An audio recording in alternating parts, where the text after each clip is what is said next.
All right, guys, so as you know, there's so much information online about how to actually scale a detail business. So I just want to make a video, complete transparency, about how I personally did this in my own business, DK Mobile Wash. I started about 3 years ago, scaled to 30K a month in about a year and a half. So I'm just going to be laying it out flat, how to do it. So I want you to pay close attention to this video, take notes if you have to, because I want to give you the most amount of value possible. Now, is this video for everyone? No, probably not. I talked to so many detailers on a day-to-day basis, and a lot of them are happy with being at that 7.5 to 10K range for whatever reason it is. So this video is not for those type of people. This is solely if you want to take your business from that range to the next level, 25K plus months on a consistent basis. So if you're watching this and you've been stuck at that 8 to 12K a month range and you're looking to get to that next point, this video is going to be for you. Look, in all reality, you're not going to scale to 20K a month doing $150, $200 full details. It's just not possible. It's not optimal. And you're going to outwork yourself and burn out really quick. Just break it down simply.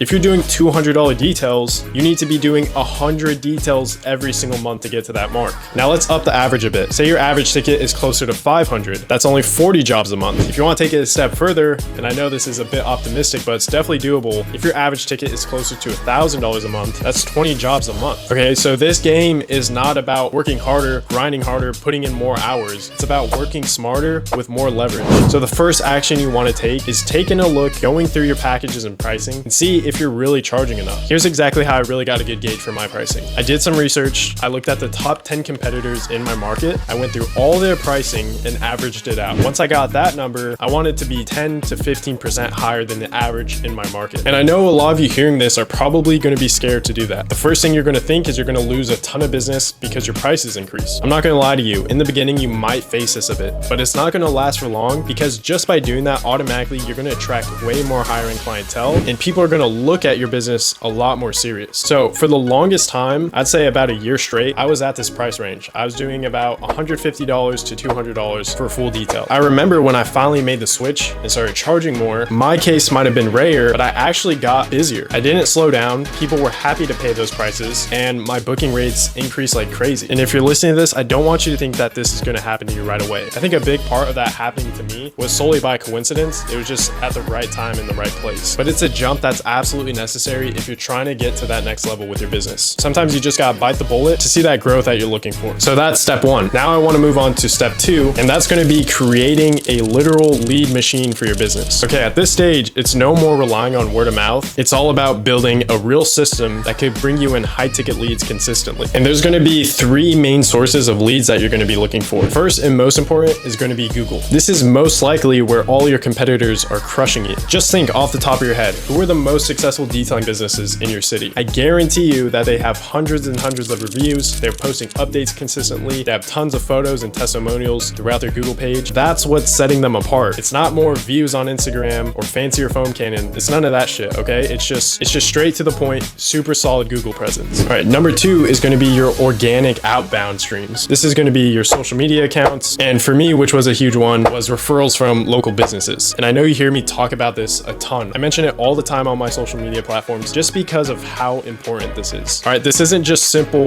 word of mouth marketing. These are real relationships built with real businesses in your market. There's one business that solely sticks out to me when I think of referrals being passed to my business. A couple years ago, I walked into a random Nissan dealership, a pretty big one in my town, and I simply just went to the service center and asked if I could leave some flyers on all the desks in their garage. And this was a pretty big dealership in my area. It took me 10 minutes to walk into the business, shake a hand with a manager or two, talk to them about my business, ask them about their business, and boom, the relationship was built. Got tons and tons of business from that one dealership, and it was completely free. I just had to take action, walk in there and get it done. And then your final lead channel is going to be your paid advertising. There's really two places you want to be marketing a detailing business, and that's going to be Meta and Google. They're the two largest platforms that people use, so honestly, any other stream isn't really worth it to make the investment. Now, if you guys want to learn how to actually set up and run Meta ads, give this video a watch here. My business partner goes over the exact methods that I personally use in my business and how we set up all of our students' campaigns. So that video is a must watch. The key takeaway from this is that detailers doing 20K plus a month know exactly where their leads are coming from, how much it costs them to acquire them, and exactly what their conversion rates look like on each and every one of these leads. And another thing that we do with every single one of our leads is they're tracked meticulously. So right when a lead comes in, they go into our CRM and then to a pipeline. In the pipeline, there's 5 different stages. The first one is not contacted yet. Second one is contacted but no answer. The third one is follow-up. Fourth is no interest at all, so the lead is dead. And the final line is when the lead books in. Truly speaking, getting leads is not the difficult part. It's everything that happens after that. Keeping track of them and of course actually having the sales skills to turn that lead into dollars. You don't have to spend crazy money to acquire a ton of leads. If you just stay consistent with it, all those small wins, those reviews, all those posts, they begin to compound and just build your presence and your brand. Now, step 3, sales. Like I mentioned earlier, leads and eyes on your business have zero meaning if you can't close. And truly speaking, based what off I've seen, most detailers don't even have a problem with leads. They just have a problem with their sales skills and their sales process. And being that you guys are business owners, you hear this all the time on repeat. It's all about sales. And in the beginning, I honestly truly didn't value what people were saying at the time. I thought sales was only for car salesmen or for door-to-door sales associates. But that whole time I could have been building my sales skills and actually using it to grow my business. So the first and most important sales skill that you need to understand is how to sell the outcome. And this is truly one of the easiest things to do in our business because it's simple. You're selling a clean car. I see so many guys get wrapped up in this idea that they have to sell the process, all the products they use, the tools that they're using. No one cares about that whatsoever. Your prospects only want to be confident in the fact that you could deliver amazing results. Nothing else really matters. And in detailing, objections are common. I know you guys hear this all the time. Clients say they have to think about it, they're just price shopping, or they need to talk to their spouse. That's really the main 3 objections that you're going to face in every single sales process. And really, when people hit you with these objections, it's not the real reason they don't want to book with you. It's just a mask covering something else. So for your goal and your job as a good salesman is going to be to uncover that mask and find out what the real problem is. It's all about listening, understanding, and asking the right questions, rather than just shutting down and saying, okay, no problem, and hanging up the phone, and that lead never contacts you again. So you could just say something super simple and respectful like, I totally get it. Most of my clients like to make sure that they're booking with the right business. Just out of curiosity, is there something that's holding you back? Maybe price or something else? This comes off as if you're looking to just help the client out and make the right decision. And it allows you to uncover that faulty objection and get to what's truly holding them back. All you need to understand is that you're not selling a detail, you're simply just selling the end result and confidence. And another key thing when it comes to sales is going to be your follow-up process. So many guys lose out on tons and tons of money because they give out on the first outreach attempt. You got to understand that people live super busy lives. They got family to take care of, they have errands to run, they have work. It's very uncommon that the first thing on their mind is going to be a detail. Some of my biggest closes and biggest contracts that I've landed have come in the 5th, 6th, or 7th follow-up to these people. And you got to understand that you're not being annoying by continuing to reach out to these people. They've already made the commitment and the decision that they're interested in your service. All you're doing is being a good business owner by keeping the ball in their court. The process with the lead shouldn't end until it's a no or a yes. If the lead just simply didn't answer, it's not over yet. So be persistent with the follow-up. So steps 1 through 3 are all about acquiring and landing the business. And step 4 is going to be systemizing and optimizing everything. Because without leads, without business, without sales, there's nothing to systemize, right? The first thing you need to understand is that you are not going to scale whatsoever if you're doing every job, every sales call, and every follow-up. It's just not possible. Before you're in a position to hire out these roles, you need to optimize everything on your own. The first and most simple thing to optimize is going to be your booking page. I still see so many details out there where their call to action is to just give them a call or fill out a lead form. There's zero leverage in that whatsoever, and it makes your business look unprofessional and kind of drives people away. You need to make it stupid simple and attract people that are ready to buy right now. And obviously the best way to do that is to set up a booking page. Now, second is having a system to keep track of all your clients' data. This was a huge mistake I made early on because 1, I didn't have a booking page, and 2, I had no way to keep track of all this information that was coming in. Everything was just done through my text messages. Every client, every booking, and worse, I didn't even save them in my contacts. And I can guarantee you, because I did this,